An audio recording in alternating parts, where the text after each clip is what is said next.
வணக்கம். இன்னைக்கு மனைவி சமையலில் சுவையான சத்தான சுண்டக்காய் சட்னி எப்படி பண்ணுறதுன்னு பார்க்கலாம் வாங்க. ஒரு மண் சட்டி அடுப்பில் வச்சு 4லேருந்து 5 டேபிள் ஸ்பூன் நல்லெண்ணெய் சேர்த்துருக்கேன். நல்லெண்ணெய் இல்லைன்னா நீங்கள் நார்மல் குக்கிங் ஆயில் கூட சேர்த்துக்கலாம். இது கூட 30லேருந்து 35 சுண்டக்காய் காம்பு நீக்கிட்டு கழுவிட்டு எடுத்து வச்சுருக்கேன், அதை சேர்த்துக்கிறேன். சுண்டக்காய் நல்ல கலர் மாறுற வரைக்கும் நல்லா வதக்கி விட்டுக்கலாம். சுண்டக்காய் உடம்புக்கு அவ்வளோ நல்லது. எலும்பு பற்கள் இதுக்கெல்லாம் வலிமை தரக்கூடியது. உடலில் இருக்க தேவையில்லாத செல்களோட வளர்ச்சியை கட்டுப்படுத்தும். நுரையீரல் புற்றுநோய் வராமல் தடுக்கும். அதே மாதிரி வயிற்று பிரச்சனைகள், குறிப்பாக செரிமான பிரச்சனைகளுக்கு எல்லாத்துக்குமே இது ரொம்ப நல்லது. குழந்தைங்களுக்கு இது செஞ்சு கொடுக்கும்போது அவங்களுக்கு நல்ல ஜீரணம் பண்ணி பசியை தூண்டக்கூடியதாக இருக்கும்.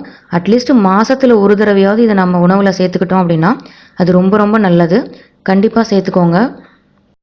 சுண்டக்காய் நல்லா கலர் மாறிடுச்சு பாருங்கள். இந்த அளவுக்கு வந்ததும் நம்ம இதை தனியாக எடுத்து வச்சுக்கலாம். அதே மண் சட்டியில் 1 டீஸ்பூன் அளவு உளுத்தம்பருப்பு சேர்த்துக்கிறேன், 1 டீஸ்பூன் ஜீரகம், 7-8 மிளகு,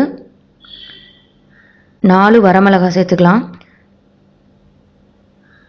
இது கூட ஒரு 25லேருந்து 30 சின்ன வெங்காயம் சேர்த்துக்கிறேன். சின்ன வெங்காயம் நல்லா வதக்கி விட்டுக்கோங்க.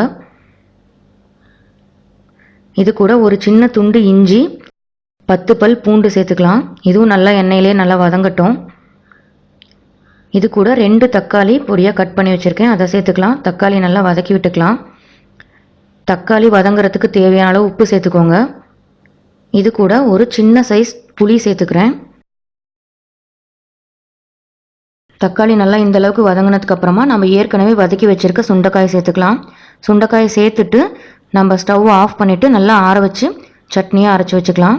இது இட்லி, தோசை, சப்பாத்தி எல்லாத்துக்குமே சூப்பரான காம்பினேஷனாக இருக்கும். இப்போ தாளிக்கிறதுக்காக 2 டீஸ்பூன் அளவு எண்ணெய் சேர்த்துருக்கேன். எண்ணெய் காஞ்சதும் 1 டீஸ்பூன் உளுத்தம்பருப்பு, 1 டீஸ்பூன் கடலைப்பருப்பு சேர்த்துக்கலாம். 1 வரமிளகாய், 1 டீஸ்பூன் கடுகு, 1/4 டீஸ்பூன் பெருங்காயத்தூள், கொஞ்சமாக கருவேப்பிலை. இது பொரிஞ்சதும் இதை நம்ம சட்னியில் எடுத்து கொட்டிடலாம். சூப்பரான சுண்டக்காய் சட்னி ரெடி ஆகிடுச்சு. கண்டிப்பாக செஞ்சு பார்த்துட்டு எப்படி இருந்ததுன்னு கமெண்ட்ஸில் சொல்லுங்கள். இந்த வீடியோ உங்களுக்கு பிடிச்சிருந்ததுன்னா மனைவி சமையலை லைக் பண்ணுங்கள், ஷேர் பண்ணுங்கள், சப்ஸ்கிரைப் பண்ணுங்கள். கூடவே பக்கத்தில் இருக்க பெல் பட்டனையும் மறக்காமல் ப்ரெஸ் பண்ணிவிடுங்க. அப்போ தான் நான் போடுற வீடியோக்கான நோட்டிஃபிகேஷன் உங்களுக்கு உடனடியாக கிடைக்கும். தேங்க்யூ.